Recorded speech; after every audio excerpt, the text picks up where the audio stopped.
Bonjour à tous, cette semaine nous allons donc parler du syndrome de l'abandon. Donc cette vidéo vient à la suite de la première qui est très importante de regarder aussi, après peu importe le sens. Quoi qu'il en soit, je vous la mets dans les commentaires. Voilà, donc ça peut être intéressant d'aller y faire un tour. C'est pas parce qu'on n'a pas subi un véritable abandon dans notre vie, comme on l'entend la plupart du temps, c'est-à-dire avoir été abandonné par quelqu'un, avoir eu des parents qui se séparent, ou avoir ressenti l'absence d'un des deux parents ou des deux parents, que l'on ne peut pas souffrir de l'abandon. Donc il y a aussi d'autres facteurs, hein, comme effectivement la blessure que l'âme porte en se réincarnant, donc ça peut venir aussi d'une autre vie. Si ça vient d'une autre vie, très souvent il y a quelque chose qui vient le réactiver dans cette vie. Alors pour ceux qui ne connaissent pas ma chaîne, ben moi c'est Aude, donc bienvenue sur la chaîne du monde de Aude. Ici on parle un petit peu de spiritualité, mais aussi ce qui est important c'est le développement personnel, parce que pour évoluer aussi spirituellement, il faut un petit peu monter en équilibre sur ces deux parties qui sont très importantes, et c'est vraiment un fondamental pour l'évolution personnelle et pouvoir monter dans les vibrations et pouvoir s'accomplir et être plus en paix avec soi. Alors, la dépendance affective, on en a un petit peu parlé. Donc ça, c'est souvent dû au syndrome de l'abandon. Donc cette dépendance affective, comment elle entre dans nos vies au quotidien, comment elle se manifeste?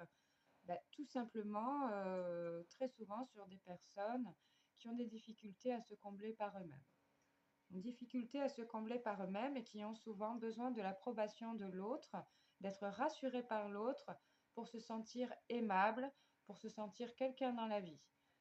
C'est quelque chose dont beaucoup de monde souffre, et il est très important de le regarder afin d'apprendre à mieux s'aimer et à vaincre un petit peu ce syndrome d'abandon qui peut être parfois très ennuyeux dans la vie. Parce qu'il peut se manifester sous différentes formes. Ça peut être de la jalousie possessive ou maladive envers des amis, envers la famille, envers un couple ou dans le couple. Ça peut être manifesté aussi par de l'envie, être envieux, tout le temps être envieux par rapport à ce que les autres ont. Donc ça aussi, c'est une forme de jalousie. Après, ça, c'est pas de la possessivité, c'est pas tout à fait la même chose, mais c'est dans les mêmes champs. Ensuite, il peut y avoir quoi? De la manipulation.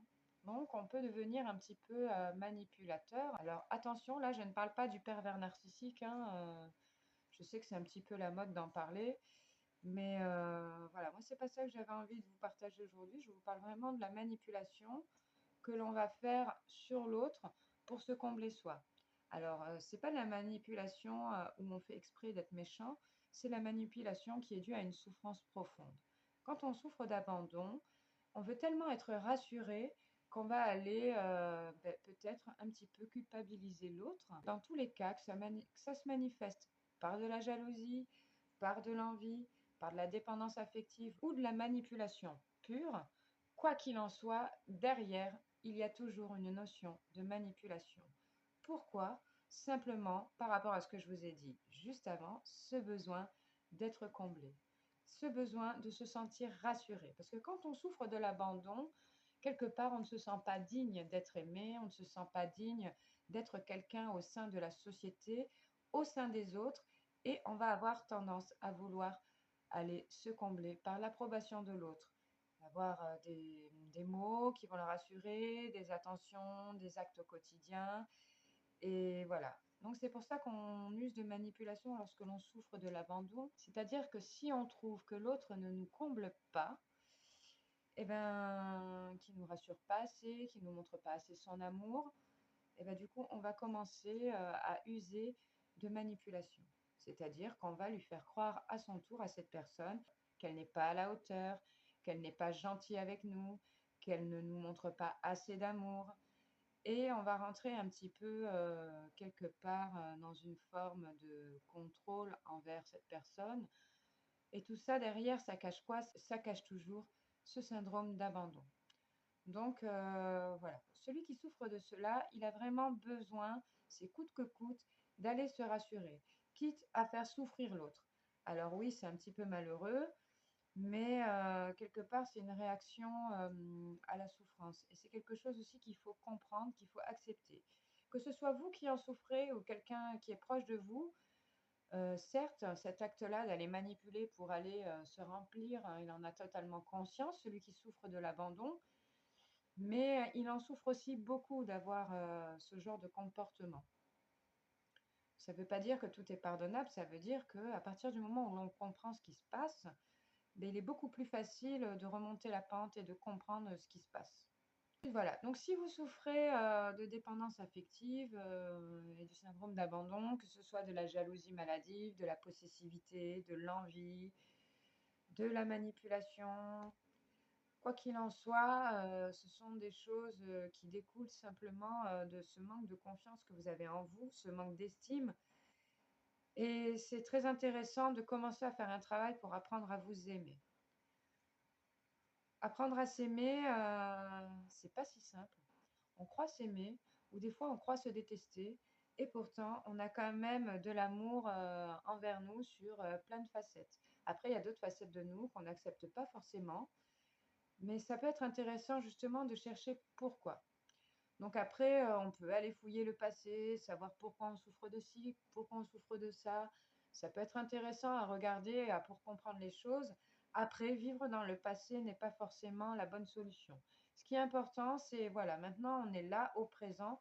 Comment je fais, comment l'on fait au présent pour avancer avec cette douleur, cette souffrance qui laisse des traces dans notre vie, c'est-à-dire qui fait que notre mental, il est dans un schéma d'autoprotection constant et il est persuadé, ce mental, que de toute façon, il sera de toute manière abandonné. Donc, soit il va quémander pour se remplir, soit il va faire exprès de saboter toutes ses relations, simplement pour se prouver à lui-même qu'il n'est pas assez aimable. Et ça, c'est très important ce que je vous dis. À partir du moment où on comprend que le schéma il se fait comme ça dans le mental humain quand on souffre de l'abandon, et on est plus enclin à le repérer. Et donc, c'est au présent qu'on va commencer à modifier les comportements. Tiens, là, ok, là, ce qui parle, c'est ma souffrance. Ouais, je me rends compte que là, non, je suis pas très, très juste. Je suis en train d'essayer d'empêcher l'autre de vivre, ou je suis en train de saboter ma relation exprès parce que je ne me sens pas à la hauteur. Donc ça peut être intéressant de regarder au quotidien et de modifier un petit peu ses comportements. Plus on va modifier les comportements au présent, plus le futur va s'ouvrir à nous de façon positive.